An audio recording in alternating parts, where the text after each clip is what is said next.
solamente como el ácido jasmónico.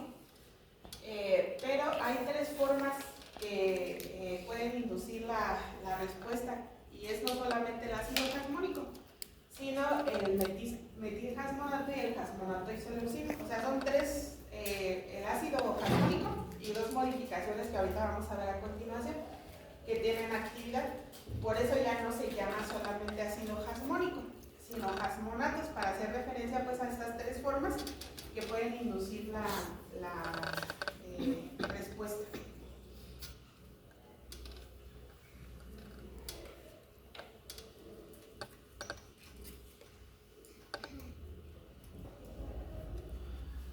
Bueno, los jasmonatos son la principal fitohormona responsable de inducir la respuesta al estrés biótico por parte de la planta.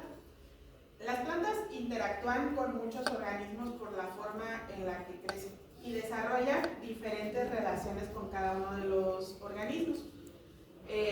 Pueden, por ejemplo, desarrollar relaciones de mutualismo cuando se benefician mutuamente con otros organismos, o pueden ser la fuente de alimento de la mayoría de los organismos. En el caso de la herbivoría, pueden sufrir ataques por patógenos, por parásitos, etc. Y la planta tiene que saber distinguir como qué tipo de relación es la que tiene que establecer con diferentes organismos. ¿Cómo le hace, por ejemplo, para saber cuando tiene que atraer a una bacteria porque va a fijar nitrógeno y formar nódulos, o cuando tiene que defenderse de una bacteria porque le va a ocasionar un daño? De eso es de lo que se encarga precisamente el ácido jasmónico, de identificar estas interacciones y de que la planta emita la respuesta, pues dependiendo de qué tipo de organismo se trata. Tiene, por ejemplo, que atraer a los polinizadores, pero tiene que mantener lejos a los insectos herbívoros. De eso es de lo que se encarga el ácido jasmónico. Bueno, la planta, al ser un organismo muy complejo, casi tan complejo o tan complejo como los animales, también ha evolucionado un sistema inmune, y de hecho también tiene, igual que los animales, inmunidad innata e inmunidad adquirida. ¿Y esto por qué tiene que ser así? Bueno, como les decía, por la forma en la que se desarrollan las plantas, interactúan con muchos organismos, ¿no? Pero aparte de eso, las plantas son el principal alimento que mantiene la mayoría de las cadenas en los ecosistemas. Todo el mundo se quiere comer a las plantas, y eso ha hecho pues que desarrolle muchas estrategias para tratar de defenderse, y es una evolución conjunta. Las plantas evolucionan sistemas para defenderse de los insectos, y los insectos mejoran sus sistemas para comerse a la planta, y así van unos con otros. Las dos cosas son necesarias. Entonces, sí. Bueno, cuando hablamos de estrés biótico, hablamos principalmente de organismos patógenos. Bueno, los que inducen el estrés biótico son los patógenos, que en el caso de las plantas puede ser pues cualquiera, igual que en el caso de los animales, hongos, omicetos, bacterias, virus, etc. Pero aparte los herbívoros, que como les decía, todos se quieren comer a las plantas. Y en el caso, por ejemplo, de la herbivoría, les decía, es una relación como de evolución en conjunto. La mitad de los insectos se sabe que se alimentan de las plantas, pero hay insectos, por ejemplo, la mayoría de los insectos se puede alimentar de varias plantas, pero hay otros que se alimentan de una planta en específico. De la misma manera, las plantas han desarrollado sistemas que les permiten defenderse de muchos organismos al mismo tiempo, pero también que les permiten defenderse de organismos en específico. Tienen que ser, pues, hay muchos mecanismos diferentes. Y como les decía, han desarrollado un sistema inmune. Y en el sistema inmune hay dos tipos de respuestas: la inmunidad innata y la inmunidad adquirida. Igual que en el caso de los animales, en el caso de nosotros, la inmunidad innata son las barreras que existen naturalmente para defenderse de los patógenos. En el caso, por ejemplo, de los animales, la principal barrera es la piel, ¿no? Y después están las mucosas y todo eso. Las plantas han desarrollado también barreras para defenderse de los insectos primero. Las espinas y todas esas estructuras que tienen, la principal función que tienen dentro de la planta pues es defenderse de los herbívoros. Entonces es una barrera, son parte del sistema de inmunidad innata de las plantas para tratar de defenderse de quien se las quiere comer. Pero no solamente tiene estas barreras físicas que son por ejemplo las espinas, también tiene barreras químicas que son los metabolitos que produce y que acumula en los tricomas. Esa es una de las funciones que tienen estos metabolitos. Tratar de disuadir a los herbívoros que se alimenten de las plantas. También forman parte de la inmunidad innata. Y algunas otras, por ejemplo, acumulan sustancias dentro de las hojas, acumulan cristales como estos. Entonces, cuando el organismo, el insecto los consume, pues va a tener una sensación muy desagradable y eso va a disuadirlo de quererse seguir comiendo a la planta. ¿Qué es lo que les quiero decir? Todas las barreras que han desarrollado las plantas, ya sean físicas o químicas, para disuadir a los insectos o a los herbívoros de que se alimenten de ellos, forman parte de la inmunidad innata. Los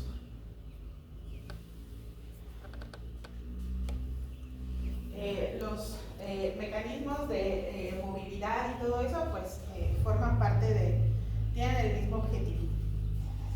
Entonces esa es la primera línea de defensa de las plantas, las barreras que ponen para tratar de defenderse de que se la coman. Estas barreras van contra un gran número de organismos, pero son ineficientes contra otros. Las plantas, o la defensa de las plantas y en general de todos los organismos, se basa en un sistema de tratar de optimizar los recursos. Esa es su primera línea de defensa. Cuando todas estas fallan, las plantas inician con la inmunidad adquirida. La inmunidad adquirida es la que se presenta solamente en respuesta al ataque por patógenos. O sea, las otras la tienen, se la estén comiendo o no, para prevenir. La inmunidad adquirida es la que solamente se desencadena cuando ya está siendo atacada. ¿Por qué la planta no todo el tiempo está produciendo metabolitos secundarios para mejor defensa y todo? Porque eso es muy costoso. Y la planta lo que trata es de optimizar sus defensas, por eso las tiene como en diferentes niveles. Primero tiene las barreras físicas, tiene los compuestos químicos, y si todo eso falla, entonces sí va a invertir más energía y va a desencadenar los procesos de inmunidad adquirida. De estos procesos de inmunidad adquirida son de los que son responsables los jasmonatos. Entonces los jasmonatos lo que hacen es desencadenar las respuestas de inmunidad adquirida dentro de la planta. Y como la planta no puede correr, pues uno de los mecanismos más eficientes que ha encontrado es la producción de metabolitos secundarios. Esos metabolitos secundarios, como su nombre lo dice, se forman a partir del metabolismo primario, pero solamente en respuesta a un estímulo específico. No se producen todo el tiempo. Entonces, cuando hay ese estímulo, las plantas toman metabolitos primarios y los convierten en metabolitos secundarios o de defensa. Y dentro de esos están los compuestos fenólicos, los terpenoides, los alcaloides, etc. Y estos ya son mecanismos muy eficientes porque van a disuadir pues mucho mejor al organismo de que se la coma. Por ejemplo, un metabolito de esos es la cicuta, que es un veneno extremadamente potente. Lo mismo la digitoxina, o sea, esto va directamente contra los ribosomas y los va a matar a los organismos. Entonces, estos ya son mecanismos de respuesta de la inmunidad adquirida. Solo se van a producir en respuesta al ataque. Los metabolitos secundarios a veces se van a acumular y se van a transportar por sistemas vasculares, por decirlo así, específicos. Cuando ustedes ven, por ejemplo, estas secreciones como las secreciones de resina, esas no viajan por el gilema y por el floema, tienen su propio mecanismo de transporte, o sea, no se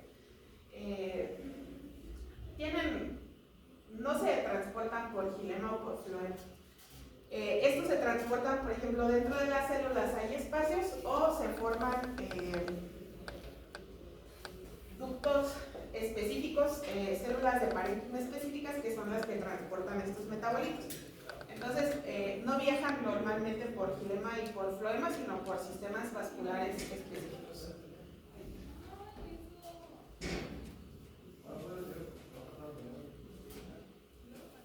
Y como les decía, las plantas generalmente tratan de optimizar su sistema de defensa.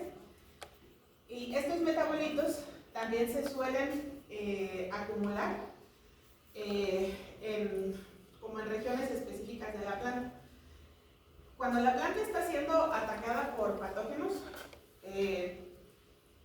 tiene que sacrificar algunas partes de la planta para tratar de sobrevivir. ¿Qué se imaginan que le conviene sacrificar más? Esta, por ejemplo, se están alimentando de las hojas, ¿no? ¿Dónde le convendría acumular más los metabolitos para tratar de deshacerse de estos insectos? ¿En las hojas nuevas o en las hojas viejas? Las nuevas.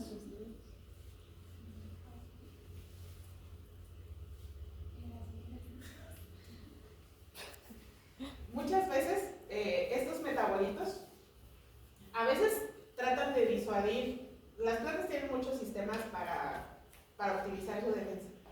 A veces tratan de disuadirlos y acumulan los metabolitos secundarios para tratar de envenenarlos, ¿no? A veces acumulan metabolitos que hacen que sea más agradable consumir unas hojas que otras. Por eso ven que algunos de estos insectos se van sobre las hojas viejas, sobre las hojas jóvenes. Prefieren las hojas viejas. ¿Por qué? La planta ya a veces acumula metabolitos para que el insecto prefiera comerse las hojas viejas y salvar a las hojas jóvenes. Porque tiene que optimizar su sistema de defensa, pues no se puede deshacer de él. Entonces, ¿qué es lo que va a hacer? Pues va a sacrificar algunos tejidos para tratar de sobrevivir. Y así los mecanismos de defensa pues son muy complicados y no se puede como generalizar. Tiene muchos sistemas y los va como a utilizar a diferentes tiempos para tratar de defenderse. Cuando vean que estos se acumulan en una parte de la planta y no en otras, generalmente la planta está haciendo eso, o sea, decide que se coman sus hojas viejas para tratar de salvar las hojas jóvenes. Entonces sí tienen muchas utilidades diferentes los metabolitos secundarios. Y las tiene que utilizar en diferentes tiempos. Las defensas constitutivas, como les decía, son costosas. Otra desventaja es que los herbívoros se pueden adaptar, entonces no pueden estar expuestos todo el tiempo porque es más fácil que evolucionen defensas.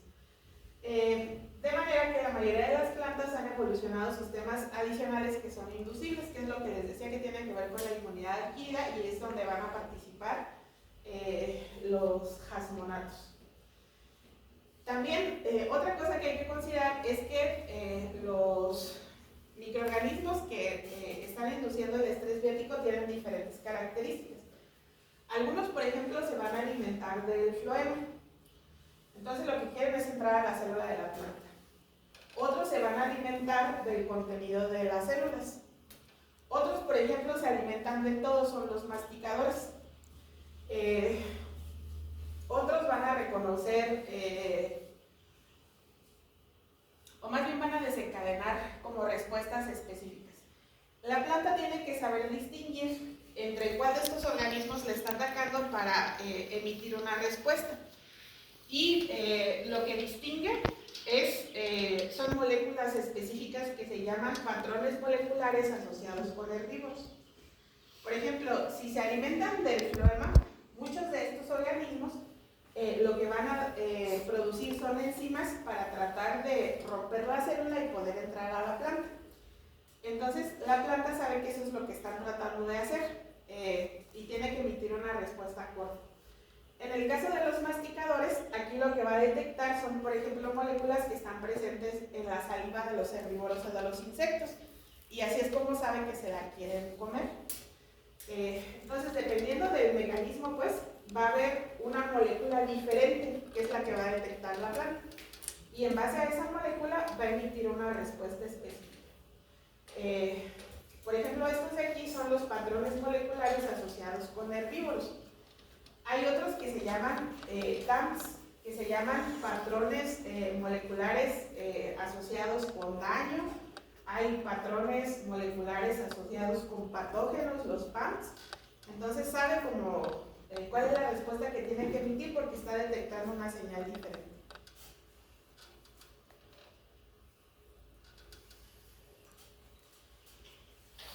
Bueno, antes de que inicie el proceso de defensa, va a haber un elemento que participa, que es la primera línea de defensa en respuesta a los patógenos y algunos otros ataques dentro de la planta, que es el calcio. El calcio es la primera línea de defensa. Entonces, cuando la planta detecta que está siendo atacada, puede ser, por ejemplo, que detecta el RNA de los virus, o detecta los lipopolisacáridos de las bacterias, o detecta la quitina de los hongos, o alguna proteína de los nemátodos, etc. Estas proteínas se van a unir a un receptor específico en la membrana, y eso va a desencadenar una señalización que va a estar mediada por calcio. Lo primero que va a pasar es que el calcio va a entrar a la célula. Es una de las funciones más importantes que tiene el calcio. El calcio va a desencadenar un proceso de señalización. El calcio tiene varios sistemas. Uno de ellos es, por ejemplo, el sistema calcio-calmodulina, que cuando entra, lo que desencadena es, por ejemplo, la salida de calcio del retículo endoplásmico. Y eso va a desencadenar un proceso de señalización que va a dar como resultado los primeros elementos de respuesta. Y uno de los primeros elementos de respuesta es que la célula, por ejemplo, puede mejorar la resistencia de las paredes, pero la más común es que desencadena un proceso de estrés oxidativo, aumenta el estrés oxidativo en la célula. Y eso, el resultado, pues es que está tratando como de prevenirse para matar al microorganismo cuando entra. Entonces es la primera línea de defensa. Si eso es suficiente, que casi nunca lo es, hasta aquí se quedaría. Y si no, pues continúa el siguiente nivel, que es el que depende ya del ácido jasmónico. Pero la primera línea de defensa de las plantas, pues de hecho es la que está mediada por el calcio. Y una de las principales respuestas, como les decía, es aumentar el estrés oxidativo. Y si eso falla, entran ya los jasmonatos. Cuando hablamos de jasmonatos, hablamos del ácido jasmónico y sus derivados. Los jasmonatos son una señalización que se parece a la de los eicosanoides en los animales. De hecho, tiene muchos elementos particulares. El precursor de los jasmonatos es un ácido que forma parte de los fosfolípidos de la membrana, que se llama ácido alfa-linolénico. Los jasmonatos se llaman así porque se aislaron primero a partir del jazmín. De hecho, el aceite de jazmín tiene como una concentración alta de jasmonatos. Ahí fue donde se descubrió primero. Y al principio les decía, era pues una sola molécula, este es el ácido jasmónico. Así como cuando hablamos de que solo hay un ácido abscísico, también había un ácido jasmónico. Pero no, ya se encontró, bueno, ya se les llama jasmonatos para hacer referencia al metiljasmonato y al jasmonato isoleucino. Entonces son tres formas, el ácido jasmónico y dos derivados los que tienen estos efectos. Los jasmonatos entonces son oxidipinas, o sea, lípidos oxidados que se derivan del ácido linolénico. Y como les decía, el ácido linolénico es un fosfolípido que está en las membranas de la célula de la planta. Entonces, cuando se detecta una señal de daño, se va a activar una enzima que es la fosfolipasa A. Esta fosfolipasa lo que va a hacer es romper el enlace donde está el ácido jasmónico, que casi siempre es el segundo, y va a liberar el ácido linolénico, perdón, y lo va a liberar. Entonces, eso es lo que hace la fosfolipasa. Y va a iniciar el proceso de síntesis del ácido jasmónico. Este se va a modificar y se va a empezar a oxidar por un proceso parecido al de los eicosanoides para dar al ácido jasmónico. Después, este ácido jasmónico que se formó aquí va a poder sufrir dos modificaciones. Una enzima que se llama Gretchen-Hagen, así se llama la enzima, forma un derivado del ácido jasmónico, que es el ácido jasmónico unido a una molécula de isoleucina, y forma el ácido jasmónico isoleucina. Otra, que es la jasmonato metiltransferasa, forma el metilhasmonato. Y estas tres son las formas activas de la hormona.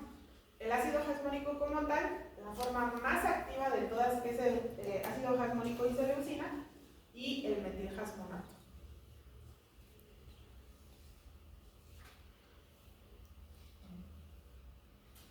Entonces, lo primero que tiene que ocurrir, lo primero que hace pues el ataque de los patógenos o de los herbívoros es desencadenar la síntesis de ácido jasmónico.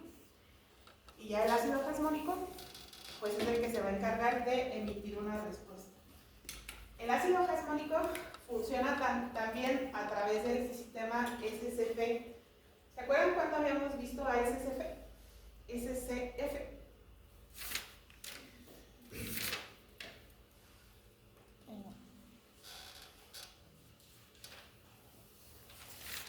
Iniciamos. Esto se los menciono porque va a aparecer otra vez más adelante. Bueno, ya volvió a aparecer otra vez más adelante.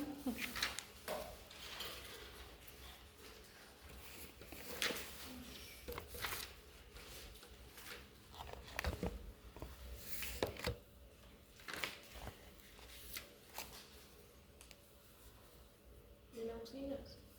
En las auxinas.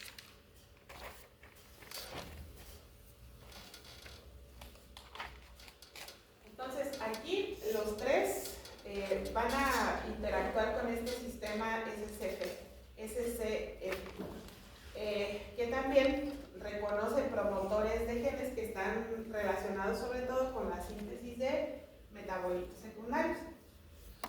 Cuando se une el ácido jasmónico, en cualquiera de las tres formas, lo que va a promover es la degradación de este represor y con eso va a iniciar la expresión de los genes.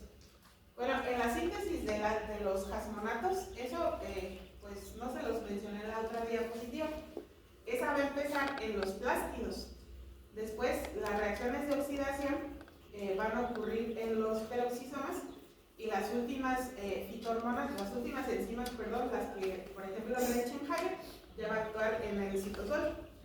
Se produce en las formas activas del ácido jasmónico y estas se van a internalizar al núcleo para que ahí puedan interactuar con SCF y puedan quitar la represión e inducir la expresión de las enzimas que participan en la síntesis de metabolitos secundarios.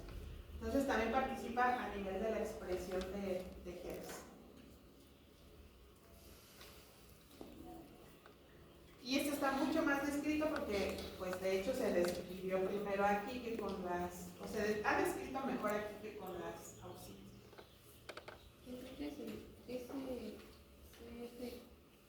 ¿Activa?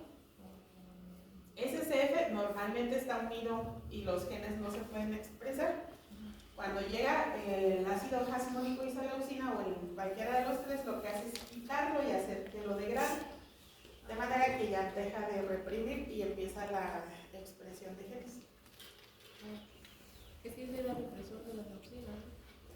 Ajá. También es, en el otro era un mecanismo parecido, pero ahí llegaba la proteína de unión a auxinas. Se unían y ya lo quitaban.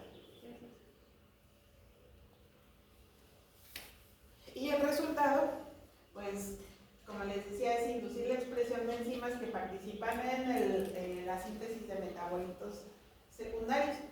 Por ejemplo, pueden sintetizar proteínas que interfieren en la digestión de los herbívoros. Algunos de los metabolitos secundarios que están muy caracterizados son inhibidores de la alfa-amilasa. La planta empieza a sintetizar estos inhibidores y cuando los insectos se comen a la planta, empieza empiezan a tener muchos problemas de digestión y eso los disuade de seguir alimentándose. También, por ejemplo, pueden producir lectinas que se unen a los carbohidratos y evitan la absorción, igual le ocasionan muchos problemas. O cisteína proteasas, estas ya son más agresivas, estas destruyen el epitelio del intestino, o inhibidores de proteasas que evitan la digestión. Entonces al insecto se le quitan las ganas de seguirse alimentando de la planta. Estos jasmonatos se van a sintetizar entonces en respuesta a la presencia de patrones moleculares asociados con daño. Estos son los elicitores de la síntesis de los jasmonatos.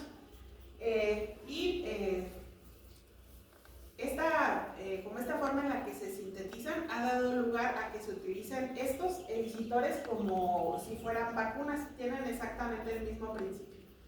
Una estrategia que se utiliza mucho en la agricultura es preparar soluciones con estas moléculas, las que la planta asocia directamente con daño. Pueden ser, por ejemplo, enzimas hidrolíticas, o pueden ser, hay moléculas que solamente están presentes dentro de la célula, cuando están afuera quiere decir que hay daño celular. Hay muchas de ellas.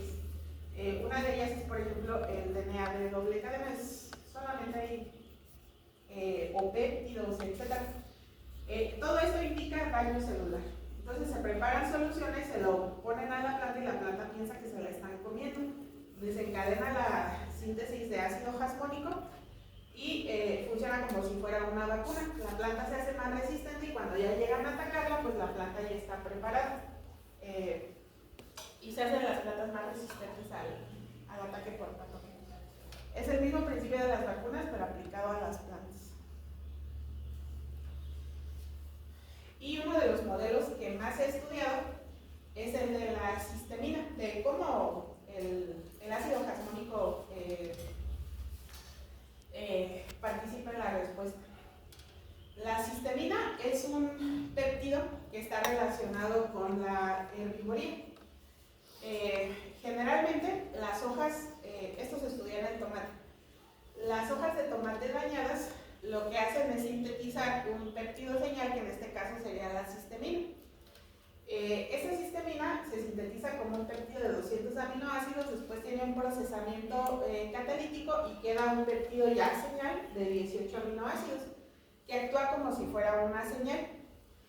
Esta cistemina se libera desde las células dañadas y se difunde por toda la planta vía el sistema apoplástico. Entonces todas las plantas pues se enteran del daño por la presencia de cistemina. La cistemina se une a un receptor que está en la membrana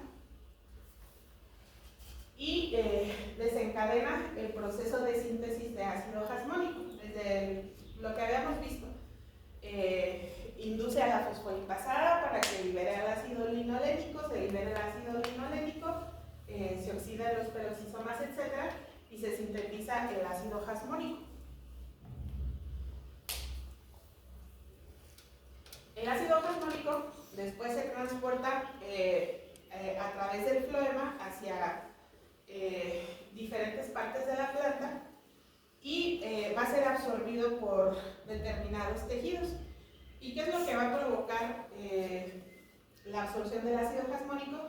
Pues que se internaliza a los núcleos de las células. Dentro de los núcleos de las células active la expresión de genes y las células van a empezar a sintetizar inhibidores de proteasas. Entonces toda la planta, o pues varios tejidos, incluso a distancia, van a empezar a sintetizar inhibidores de proteasas. Y cuando el insecto se siga alimentando de la planta, pues le va a provocar problemas digestivos y esto pues va a disuadir al insecto, a otros herbívoros de que se sigan alimentando de la planta. Y más o menos así es como funciona. La síntesis de ácido jasmónico, ¿recuerdan? Depende de la presencia de elicitores específicos, o sea, de moléculas que están relacionadas con el daño. En este caso es la cistemina, es la molécula señalizadora.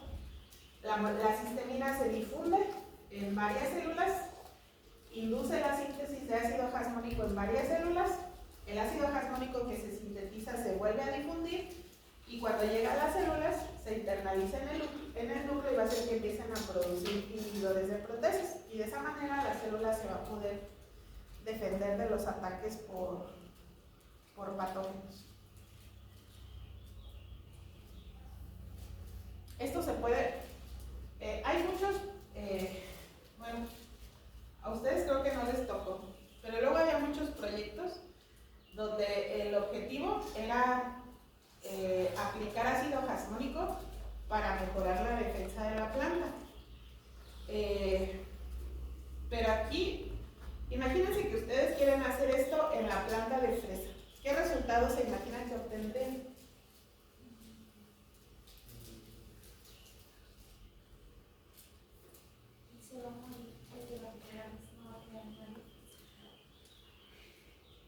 O a lo mejor no se muere, pues.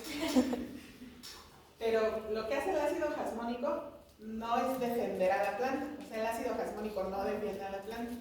El ácido jasmónico induce a que la planta exprese sus sistemas de defensa. ¿Cuántos sistemas de defensa se les ocurre que pueda tener la fresa? No muchos. No muchos. Entonces, eso depende pues de la planta, ¿no? Si esto se lo hace a una planta de nicotina, van a tener plantas muy venenosas, a una planta que produzca metabolitos secundarios así eficientes.